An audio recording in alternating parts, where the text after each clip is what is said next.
প্রিয় দর্শক, আশা করি আপনারা সকলেই ভালো আছেন। আমরা সবাই জানি আমাদের এই ক্ষণিকের রং তামাশায় জীবন একদিন শেষ হবে। সেদিন আকাশ হবে গলিত তামার মতো, পাহাড় পর্বত বাড়িঘর চূর্ণ বিচূর্ণ হয়ে ধ্বনিত তুলার মতো উপরে উঠতে থাকবে। আকাশের তারাগুলো ছিটিয়ে ছিটিয়ে পড়ে যাবে, সমুদ্র উত্তাল হয়ে পড়বে, তারপর সবকিছু ধ্বংস হয়ে যাবে। এরপর আমাদেরকে কবর থেকে তোলা হবে এবং যারা মুমিন ব্যক্তি তাদের মনে হবে এইমাত্র আমরা ঘুম থেকে উঠলাম। তারপর বিচারের দিন আল্লাহ রাব্বুল আলামিন সকলের মুখে সেদিন মোহর এঁটে দেবে। এর ফলে কেউ কথা বলতে পারবে না।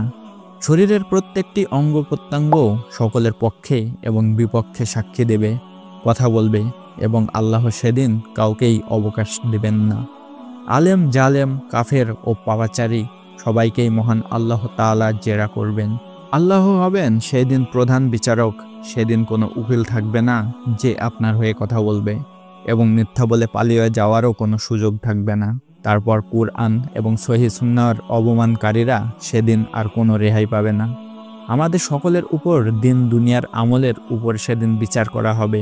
আমাদের ভালো মন্দের বইগুলো সেদিন খোলা হবে। ছোট থেকে বড় এবং ধনী থেকে গরিব পর্যন্ত সেদিন সবাইকেই একসঙ্গে উপস্থিত করা হবে, এবং আমাদের পৃথিবীতে করা কাজকর্মের ভিত্তিতে ন্যায় বিচার ঘোষণা করা হবে।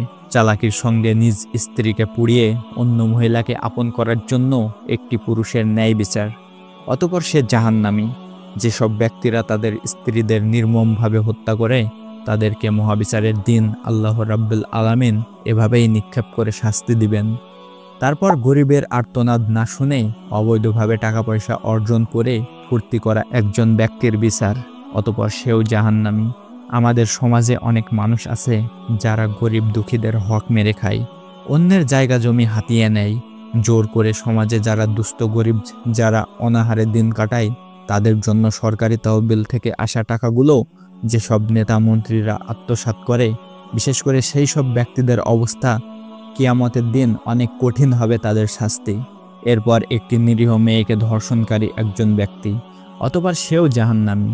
সমাজে কিছু মানুষরূপী হিংস্র পশু আছে যারা অসহায় মেয়েদেরকে একা পেয়ে ধর্ষণ করার পর তাদেরকে পুড়িয়ে হত্যা করে, যাদের হাত থেকে রক্ষা পায় না 5 বছরেরও শিশুকন্যা। কিয়ামতের দিন আল্লাহ রাব্বুল আলামিন সেই সব নরপিশাচদের জাহান্নামে দিয়ে দেবেন, আর তাদের ডাক হবে কুকুরের মতো। তারপর আসে রোগীদের পরোয়া না করে অবৈধভাবে টাকা উপার্জন করা একজন ডাক্তার। অতঃপর সে জাহান্নামী। মানুষের দ্বারা তৈরি শয়তানের পূজা করে এবং বিভ্রান্ত সৃষ্টি করা একজন ব্যক্তি।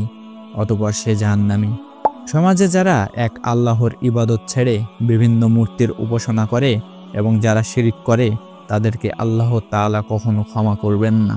আল্লাহ রাব্বুল আলামিন অন্যান্য সমস্ত গুনাহ ক্ষমা করে দিলেও যারা শিরিক করে তাদেরকে কখনো ক্ষমা করবেন না।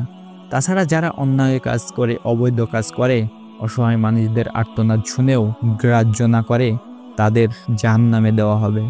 সেই জাহান্নাম যে জাহান্নামের আগুন কখনো নিভে না, যে জাহান্নামের কীটপতঙ্গ কখনোই মরে না।